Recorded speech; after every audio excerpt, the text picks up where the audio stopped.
MP Nishikant Dubey has now made a bigger claim, saying and sharply attacking Pakistan, recalling a Pahalgam terror attack in which 26 innocent people were killed by Pakistan-linked terrorists, and defending India's response. The BJP MP said that the country took legitimate action through surgical strikes on the 9 terror hideouts and has also condemned targeting of women and children and has urged international community to hold Pakistan accountable for supporting terrorism.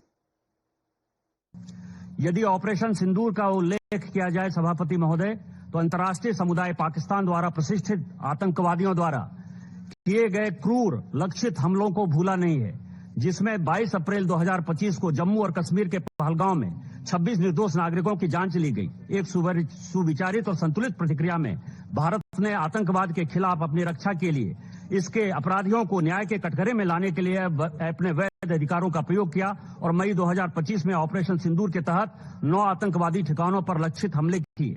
इसके विपरीत पाकिस्तान ने जानबूझकर हमारे सीमावर्ती इलाकों में बच्चों को और नागरिकों को अपना लक्ष्य बनाया।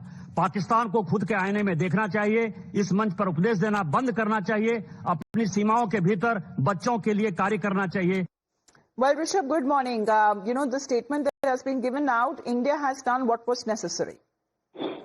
Well, definitely, Nishikant Dubey, known for his fiery speeches in Parliament, has now continued the same streak in the United Nations Assembly as well, where he very categorically called out Pakistan and also said that this international forum should also decide whether to give a platform to a country like Pakistan or not. So, very categorically, Nishikant Dubey, who is part of a multi-party delegation that is right now in New York at the UN headquarters, called out Pakistan, also cautioned United Nations that your platform is being used for terror propaganda. And so exposing Pakistan on a global international network and a platform like the UNGA, this has been India's statement as far as when it comes to a mark of self-defense against terrorists and decimating terror hideouts in Pakistan. Well, that has been the very nature of Operation Sindoor as to why it was necessary to carry it out by India. Thank you very much for the moment, Rishabh, for joining in. Back after a short break. You're watching Times Now.